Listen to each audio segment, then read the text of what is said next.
Hi friends, welcome back to our channel. Friends, AP డిఎస్సికి సంబంధించి latest update రావడం జరిగింది.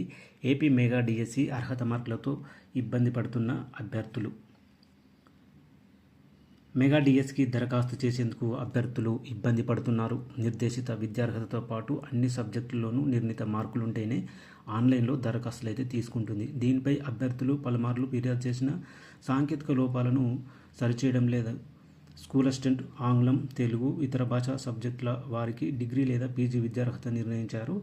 ఆయా అర్హతలకు సంబంధించి general category 50%, SC, ST, BC, దివ్యాంగ అభ్యర్థులకు 40% మార్కులు ఉండాలన్న నిబంధన పెట్టారు. అభ్యర్థులు వారి విద్యార్హతల ప్రకారం దరఖాస్తు చేస్తుంటే డిగ్రీలోనూ 50%, 45% ఉంటేనే పీజీ అర్హత ఉన్నవారికి దరఖాస్తును సాఫ్ట్వేర్ తీసుకుంటుంది. డిగ్రీ అర్హత ఉన్నవారు పీజీ అర్హతను నమోదు చేస్తే పీజీల్లో 50%, 40% మార్కులు ఉంటేనే అనుమతిస్తుంది.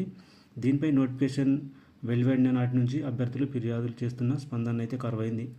పోస్ట్ గ్రాడ్యుయేషన్ టీచర్, పీజీటీ పోస్టులకు పీజీలో 50%, 45% మార్కులు అర్హతగా కాగా దరఖాస్తు సమయంలో డిగ్రీలోనూ 50%, 40% మార్కులు ఉంటేనే సాఫ్ట్వేర్ అయితే తీసుకోవడం జరుగుతుంది. వాస్తవంగా పీజీటీ పోస్టులకు పీజీ విద్యార్హత కానీ డిగ్రీలోనూ కనీస మార్కుల అర్హత ఉంటేనే దరఖాస్తుకు అయితే వీలవుతుంది.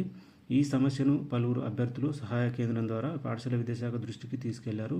సాంకేతిక సమస్యను పరిష్కరిస్తామని చెప్పడమే తప్ప పట్టించుకోవడం లేదని అభ్యర్థులు అయితే చాలా ఆవేదన వ్యక్తం చేస్తున్నారు. ఎస్సీ, ఎస్టీ, బీసీ, దివ్యాంగ విద్యార్థులకు డిగ్రీలో 40% అర్హత మార్కులు డిఎస్సి దరఖాస్తుకు అడ్డంకిగా మారాయి. 2024 జూన్లో నిర్వహించిన ఉపాధ్యాయ అర్హత పరీక్ష టెట్ రాసేందుకు డిగ్రీలో 40% మార్కులున్న ఎస్సీ, ఎస్టీ, బీసీ, దివ్యాంగ అభ్యర్థులను అనుమతించారు. ఇప్పుడు మెగా డిఎస్సికి దరఖాస్తు చేయాలంటే డిగ్రీలో 40% మార్కులు ఉండాలని నిబంధనను విధించారు. జాతీయ ఉపాధ్యాయ విద్యామండలి ఎన్సిటిఈ నిబంధనల ప్రకారం చేస్తున్నామని చెబుతున్న అధికారులు టెట్ నిర్వహణలో మాత్రం సడలింపు ఇచ్చారు. డిగ్రీలో 40% మార్కులతో బీఈడీ చేసేందుకు ఎస్సీ, ఎస్టీ, బీసీ, దివ్యాంగ అభ్యర్థులను ఉన్నత విద్యాశాఖ అనుమతిస్తుంది. ఇలా చాలా మంది 40% మార్కులతో బీఈడీ పూర్తి చేశారు. గతేడాది జూన్లో నిర్వహించిన టెట్లోనూ ఇదే అర్హతతో పరీక్ష రాశారు. డిఎస్సికి మాత్రం 45% ఉండాలనే నిబంధన పెట్టడంపై అభ్యర్థులు అయితే ఆవేదన వ్యక్తం చేస్తున్నారు. సో డిఎస్సి దరఖాస్తులపై ఈ విధంగా అభ్యర్థులు అయితే చాలా ఇబ్బందులు అయితే ఎదుర్కొంటున్నట్లు సమాచారం.